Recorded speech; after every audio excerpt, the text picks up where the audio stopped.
Assalamualaikum. Hai teman-teman semuanya, jumpa lagi di channelnya Wais Al-Korni. Seperti biasa, di video kali ini aku bakalan share lagi ide bisnis yang bener-bener menarik banget, hits abis, dan ini cara bikinnya, cara ngolahnya simple banget teman-teman. Tonton video ini sampai habis, jangan ada yang di skip, dan pastikan teman-teman semuanya sudah subscribe. Langsung aja siapin bahan simpelnya dan kita buat sama-sama.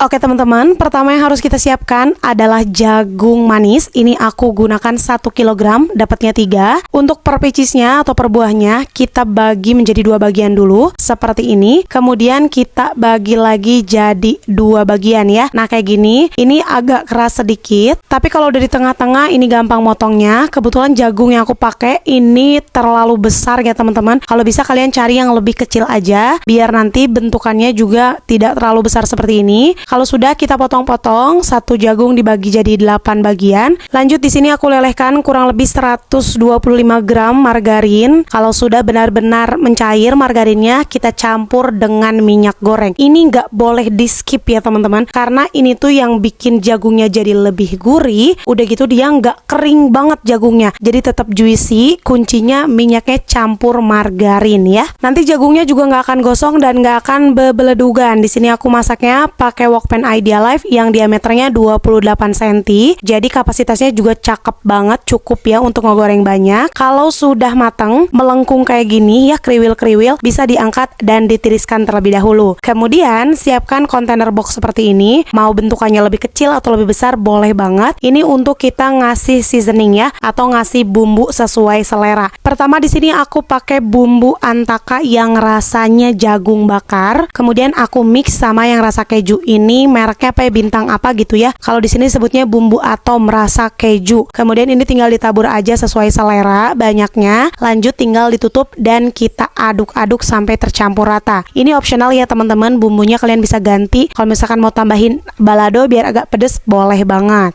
Yang penting jangan ditambahkan kaldu ayam ataupun garam, karena ini rasanya udah gurihnya, udah mantul banget. Dari bumbunya juga ada gurih-gurihnya. Jadi ini cocok seperti ini aja, simple, gampang. Kalau ada sebetulnya ini akan lebih cakep lagi kalau kita tabur parsley di atasnya. Jadi warnanya tuh ada ijo-ijonya, tapi aku kebetulan nggak ada. Atau mau ditambahin sama mayonnaise misalnya, atau sama apa namanya, saus tomat gitu, dan juga keju, boleh banget ya. Itu mah sesuai selera aja. Tapi menurut aku kayak gini aja udah mantep banget. Ini pas banget, jagungnya juga super juicy, nggak kering sama sekali ya. Meskipun ini digoreng, tapi rasanya bener-bener mantul banget. Terima kasih udah nonton video ini sampai habis. Modal 1 kg ini dapatnya jadi 4 porsi. Satu porsinya di sini besar-besar ya jagungnya. Aku pakai kurang lebih 5 pieces atau 5 potong. Gunakan lunchbox yang ukurannya ini S teman-teman, warna putih, cakep banget, cocok pokoknya mah ya. Sampai ketemu di next video. Assalamualaikum.